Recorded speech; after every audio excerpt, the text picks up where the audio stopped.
होता है ना कि बहुत थकान के बाद जब तुम्हें एक पानी भी मिल जाता है, जब तुम किसी चीज़ को पूरी सुबह से लेकर उस चीज़ की जर्नी कर रहे हो और लास्ट में तुम उस मंजिल पे पहुंचते हो, तुम्हें अगर वो वहाँ जाके उस जगह का पानी भी मिलता है ना, तुम्हें अमृत समान लगता है, सोल को एकदम ठंडा कर देता है। बस वही चीज़ इस चाय में।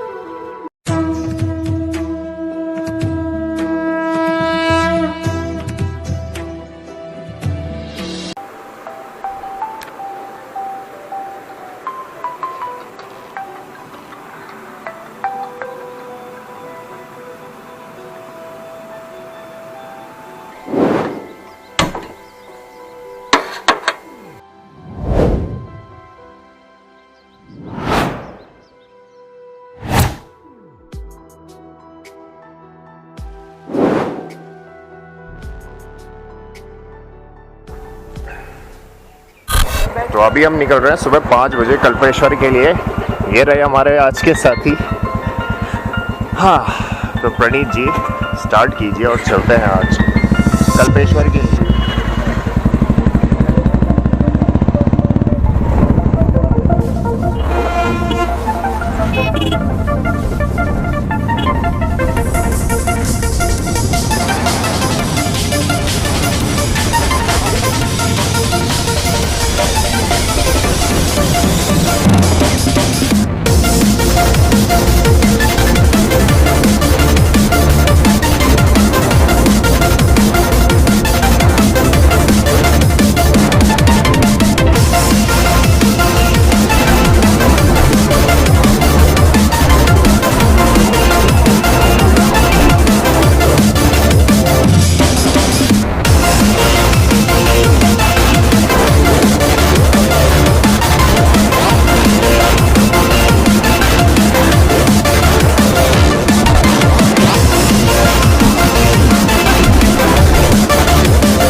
पीछे लियारी गांव का प्यारी गांव, और ये रहा उर्गम। पूरी ग्राम सभा जो है उर्गम के नाम है। बहुत इंटीरियर में है लिटरली, मतलब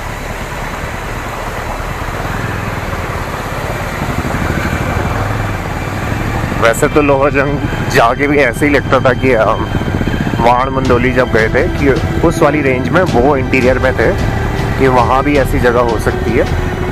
अभी सेम फील वही अभी यहाँ पे भी आ रहा है ऐसा। कि पूरी जो घाटी है बहुत अलग है और मैंने कभी सोचा नहीं था कि इस घाटी में इस तरीके से मिल सकता है नेचर। ये है उर्गम घाटी।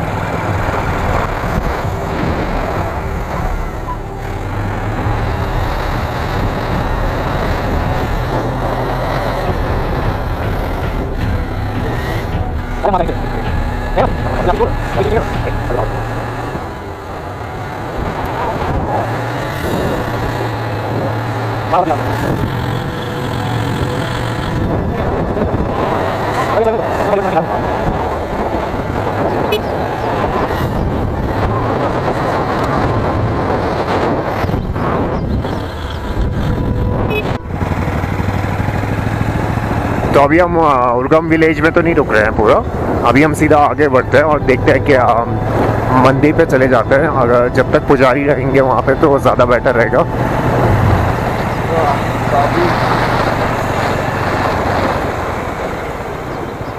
सीधा सामने ऊपर ऊपर ऊपर।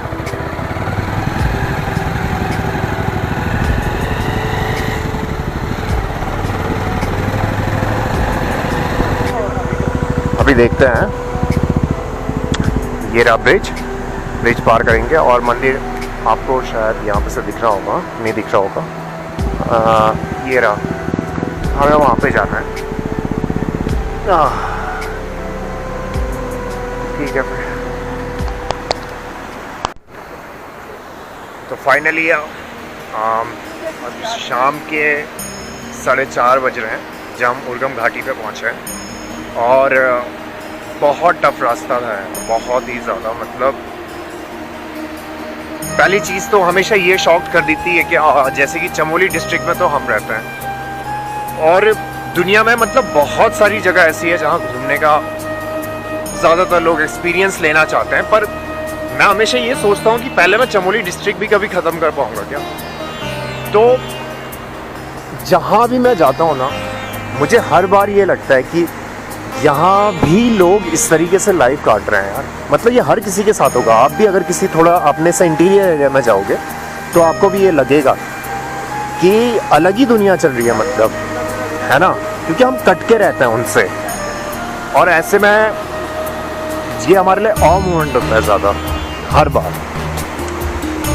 फिर बड़ी मुश्किल से तो अभी पहुँच पाए।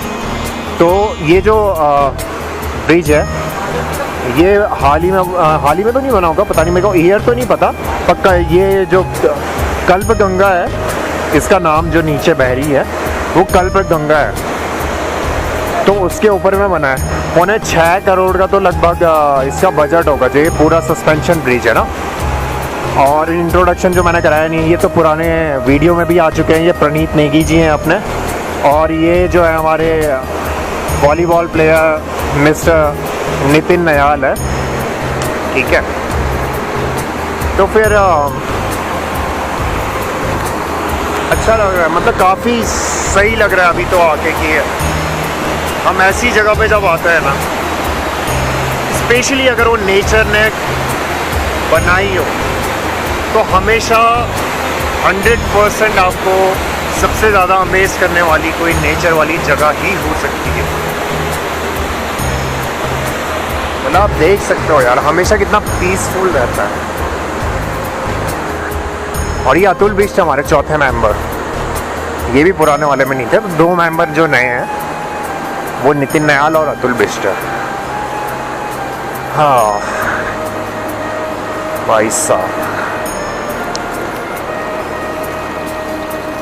और नेचुरल जो धारा हर जगह रहता है, इससे साफ और क्या हो सकता है, क्या ही हो सकता है। हाँ, आई गेस यहाँ पे पहले पुली रही होगी, इस वाले एरिया में ना पुली रही होगी। तो पुली से, क्योंकि मुझे वो पुली तो दिख रही है, उस पर ट्रॉली वगैरह रोप वगैरह का भी रखती होगी, जब तक ब्रिज नहीं बना होगा। 80 मीटर 60 मीटर का स्पैन था लगभग। तो उसमें कितना बोला था मैंने आपको, 6.25 करोड़ का बजट था उस टाइम पे, उसके हिसाब से बना है। हाँ,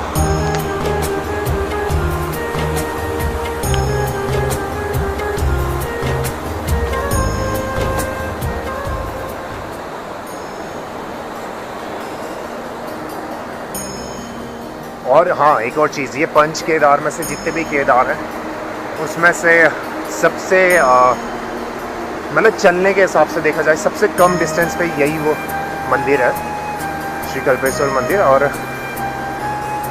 सबसे छोटी डिस्टेंस इसी की है।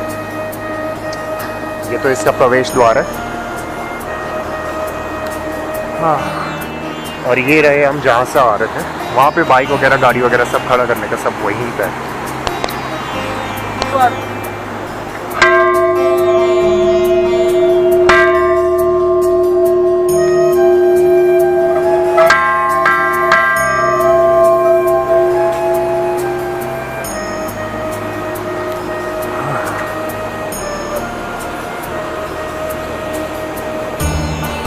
आगे जाए ना, पुजारी वगैरह तो मिल ही जाएंगे यहाँ पे। प्रवेश द्वार आगे उतार रहे हैं। जूते वगैरह उतारने का भी सब आगे है, अभी तक तो सही है।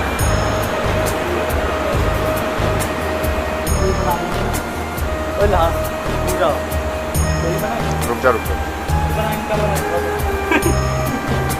तो ये नंदी वगैरह गाँव, हम पूरे जो मेन मंदिर है ना उसकी तरफ प्रस्थान करते हैं जब, तो इस तरीके से ये पंडितों के लिए, मतलब जो पुजारियों के लिए रहने की जगह होगी उसके हिसाब से है।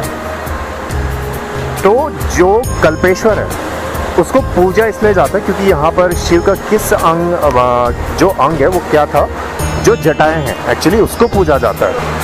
जैसे हर जो पंच केदार है, कहीं पे भुजाओं की पूजा होती है, कहीं पे मध्य भाग मदनेश्वर में जैसे भुजाओं की तुंगनाथ में होती है, और वैसी जो केदारनाथ में पृष्ठ भाग जो पीठ वाला जो होता है उसकी पूजा होती है। वैसी करके यहाँ पे जटाओं की पूजा होती है। तो मेन मंदिर जो है वो वैसे इधर की तरफ है, जो हमारे सामने आपको दिख रहा है एकदम सेंटर में, ठीक है। तो पूजा वगैरह तो सारी वहाँ होगी आपकी सब। तो जो ये पत्थर है, इस पत्थर पे जो आकृतियाँ बनी है ना वो जटाओं की आकृतियाँ बनी है। तो आपको अगर मंदिर के आगे तो हम दिखा नहीं सकते हैं, तो जो जटाएँ होती है वो इस चट्टान पे ये आकृति आपको दिख रही होगी, अगर आपको मे भी क्लियरली दिख रही होगी, नहीं दिख रही होगी। तो ये वो जटाएँ हैं एक्चुअली में, इस पूरी चट्टान पे वो छपी हुई हैं, ठीक है। आपको साफ महसूस होगा जब आप देखोगे, जब आप आओगे। और ये लोगों की चढ़ाई हुई सारी घंटियाँ हैं, है ना।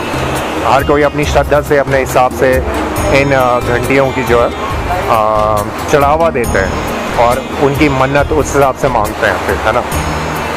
तो ये मेरा तो आखिरी पंच केदार है ना, मेरा आखिरी पंच केदार था ये वाला, क्योंकि और वैसे भी पंच केदार में ये आखिरी है।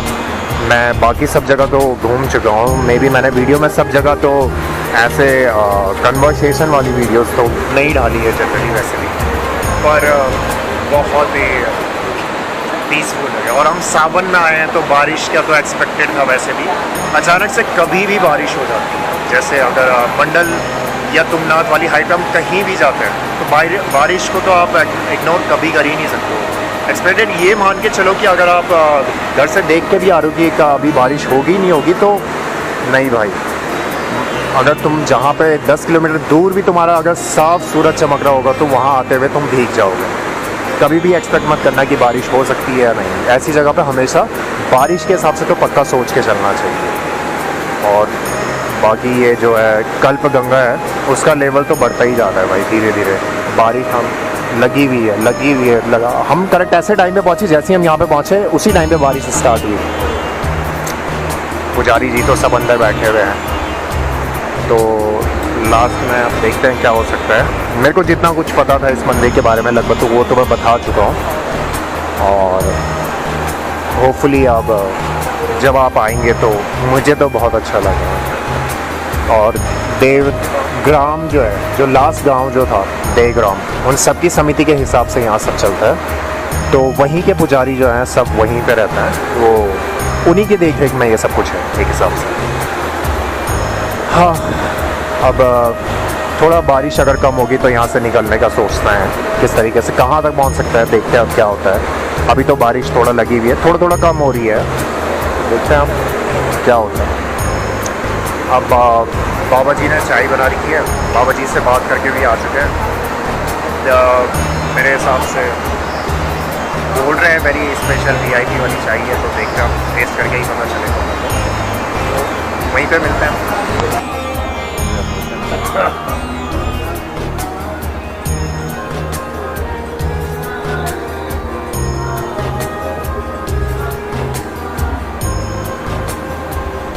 ये जो आश्रम है यहाँ पे बाबा रुकते हैं। मुझे स्पेशली यहाँ की चाय बहुत ही पसंद आई। अगर आप इसका रंग देख पा रहे होंगे तो इसमें दूध और चीनी तो पड़ी हुई है, पर उसके अलावा चाय पत्ती वगैरह ऐसी चीज़ें कुछ भी नहीं, ना अदरक वगैरह ना कुछ भी। एक जड़ी बूटी होती है सिर्फ यहीं पाई जाती है।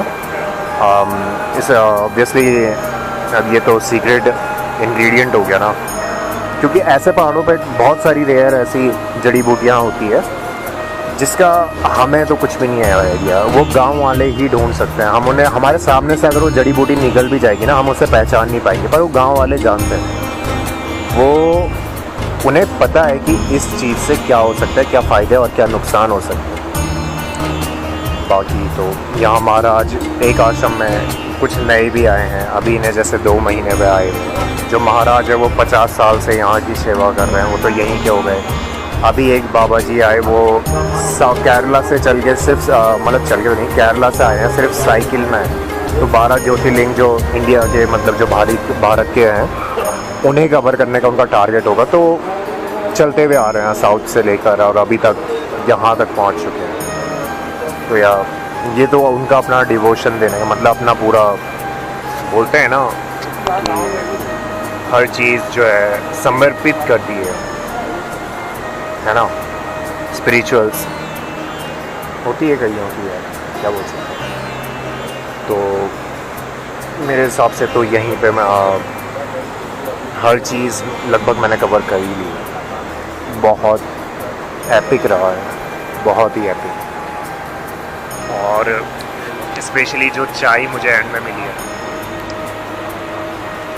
मतलब होता है ना कि बहुत थकान के बाद जब तुम्हें एक पानी भी मिल जाता है, जब तुम किसी चीज़ को पूरी सुबह से लेकर उस चीज़ की जर्नी कर रहे हो और लास्ट में तुम उस मंजिल पे पहुँच रहे हो। मगर वो वहाँ जाके उस जगह का पानी भी मिलता है ना, तुम्हें अमृत समान लगता है, सोल को एकदम ठंडा कर देता है। बस वही चीज़ इस चाय है। तुम यहाँ आओगे तो पक्का चाय, पक्का मतलब बहुत डिफरेंट चाय, बहुत डिफरेंट। तो मुझे तो यही लगता है कि अब मैंने कवर ही कर लिया है ऑलमोस्ट सारा। तो यार it's time for saying not a goodbye, but till next time, bye bye.